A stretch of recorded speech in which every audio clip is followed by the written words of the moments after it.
মৰমৰ ছাত্ৰ-ছাত্ৰীসকল, আজি এটা বিশেষ কথা তোমালোকক জনাবৰ কাৰণে এই ভিডিঅ'টো বনাইছোঁ।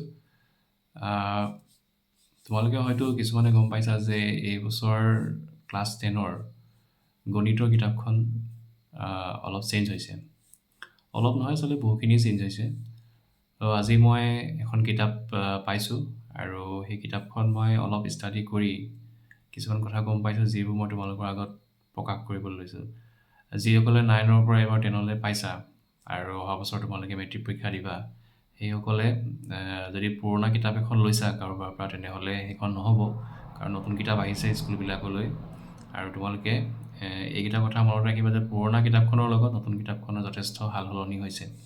তো কি সাল সলনি হৈছে মই অলপ থুলমূলকৈ তোমালোকক জনাব বিচাৰিছোঁ।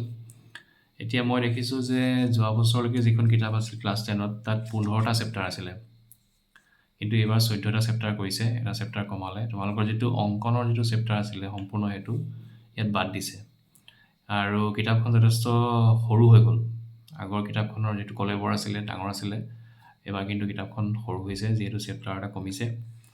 আৰু মই প্ৰথমতে চাই দেখিছোঁ যে আমাৰ যিটো পুনৰ আলোচনাৰ চেপ্টাৰ আছে ক্লাছ 10ত, তাত যিটো প্ৰথম খণ্ড আছিলে সেইটো সমানুপাতৰ এটা চেপ্টাৰ দিছিলে ৰিভিজনৰ, কিন্তু সেই চেপ্টাৰটো সম্পূৰ্ণ উঠাই দিছে আৰু প্ৰথম খণ্ডটো তোমালোকৰ বৰ্গ আৰু বৰ্গমূল, যিটো আগৰ কিতাপখনত দ্বিতীয় খণ্ড আছিলে, সেইটোৰ পৰা ইয়াত আৰম্ভ কৰিছে।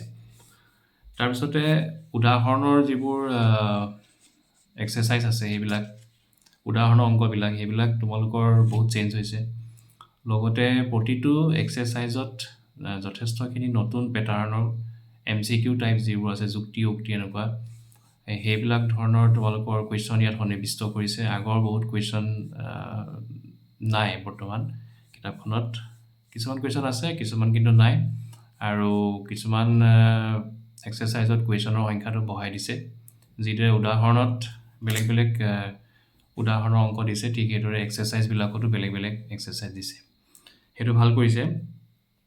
তাৰপিছত মই দেখিছোঁ যে কিতাপখনৰ একেবাৰে শেষৰ ফালে কিছুমান মিছচেলেনিয়াছ কিছুমান কুৱেশ্যন দিছে, MCQ টাইপ দিছে, আৰু তোমালোকৰ একেবাৰে শেষৰ ফালে পেজ নম্বৰ ইয়াত আছে, পেজ নম্বৰটো পেজ নম্বৰ 336, এই 336ৰ পৰা তোমালোকৰ এইখিনি তোমালোকৰ গোটেইখিনি চেপ্টাৰ ৱাইজ মিছচেলেনিয়াছ কুৱেশ্যন বুলি দিছে, ছাবজেক্ট মেথমেটিক্স, আৰু প্ৰতিটো চেপ্টাৰৰে তোমালোকৰ ইয়াত কুৱেশ্যন আছে।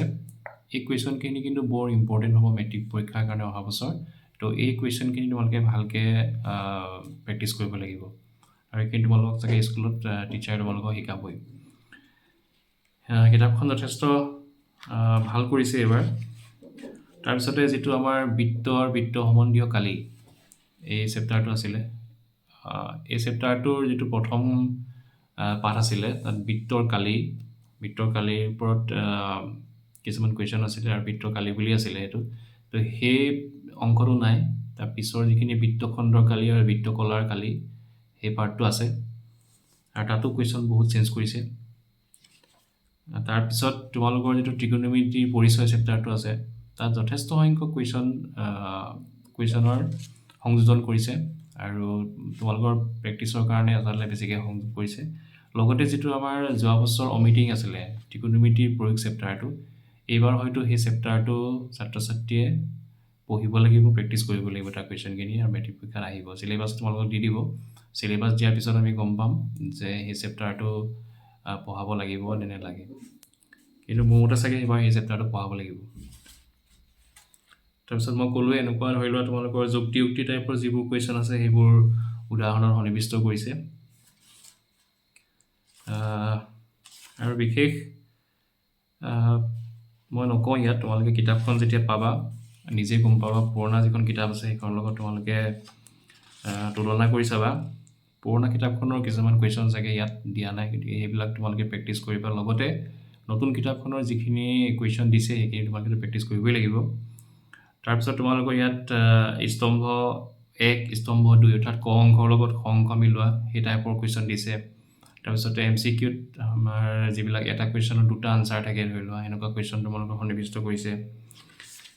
এইবিলাক কিতাপখন বহুত উন্নত ধৰণে বনাইছে এইবাৰ, তাৰপিছতে উক্তি 1 উক্তি 2 উক্তি 3 এনেকৈ 3-4টা তোমালোকৰ MCQত উক্তি দি দিয়ে।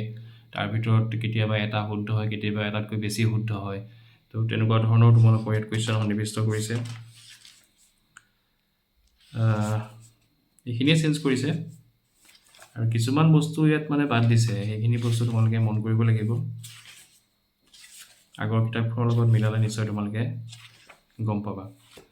গতিকে থুলমূলকৈ মই এইটো কথাই ক'লোঁ। আৰু এটা কথা, তোমালোকৰ ক্লাছ 9ৰ যিটো সৰ্বাংগ সমতাৰ যিটো চেপ্টাৰ আছিলে জ্যামিতিৰ, সেই চেপ্টাৰটো এইবাৰ পুনৰ আলোচনাত সন্নিৱিষ্ট কৰিছে অলপ। সেইটো এটা চেঞ্জ কৰিছে। গতিকে এইখিনি কথা মই তোমালোকক ক'লোঁ। আশা ৰাখিছোঁ তোমালোকে ভালদৰে এইবাৰ গণিত কিতাপখন পঢ়িবা আৰু অহা বছৰ মেট্ৰিক পৰীক্ষাৰ কাৰণে তোমালোক সাজু হ'বা। একে কৈ মোৰ এই সৰু ভিডিঅ'টো ইয়াতে সামৰিছোঁ। আজিলৈ আহিছোঁ। ধন্যবাদ।